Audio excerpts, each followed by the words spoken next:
Coming up, to you, they're adorable garden decorations, but this woman is terrified by garden gnomes. Can she face her fear?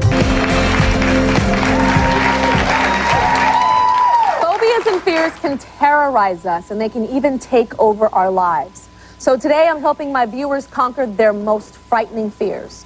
Amanda sent me a desperate plea to help her face her biggest fear that may seem cute to some, but to her, it's a living nightmare. So you said you can't even watch the Travelocity commercials. Those are the commercials that have the little gnome on the commercial. I can't. I'm scared to death of them. I'm just afraid they're gonna crawl out of the TV. Yeah. And even talking about gnomes gets to you, because I can tell that even right now, talking about it.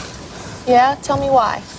It's just, I think it's very nerve-wracking because I've been teased and tormented about it for a long time. Because people think, oh, it's a gnome, it's something to be, you know, made fun of. Just like with me with dolphins, people make fun of that.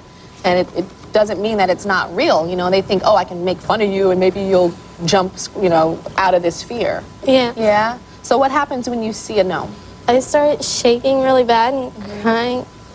It's just, it's terrifying. Yeah? Do you know why you're afraid of them? I think it goes back to when I was younger, like 5 or 6. I wanted to be a big girl and hang out with my sister and her friends. And they were watching the movie The Leprechauns, all those movies. And it's about a leprechaun who kills people to get his gold back. So that and the Billy Goat Scruff story. Is that like Aesop's Fable or something? Yeah. The big bad troll lives under the bridge.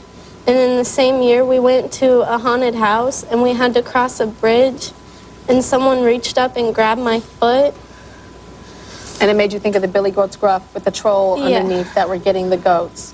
Where you live, are there a lot of gnomes? Yes, they're everywhere. Like in people's lawns and stuff? If I see one on the side of the street I'm walking, I go to the other side and run. Really? To get away. Aww. Well, I want to go to Dr. Wiederhold. Have you heard of this fear of gnomes? I have not heard of this fear before. No? No. And she says it goes back to movies. So can being a child and seeing a movie that's really scary really affect you in a way that can make this continue into her adulthood too? Is that common? That's very common. When we're children, we're very impressionable. We learn things very quickly, and they can be good things or bad things. And she's been really teased by this, and the practical joke, she says, her siblings put a gnome in her bed, or she went to go take a shower one day and there's a gnome in her shower. Do people think that doing that type of stuff can cure you, or are they having fun? Why are they doing that? People think that phobias aren't real. They think you can just get over them, and if you tease them enough, they'll just get over it. But it makes it worse. So it's not a good thing to do. It makes it worse? Yes, it makes it worse. Are you embarrassed by this?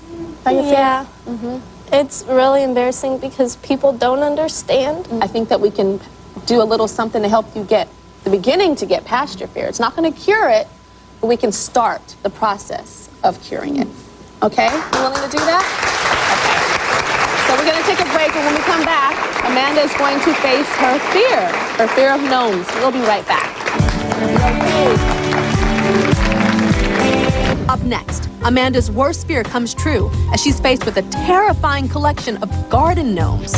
You ready?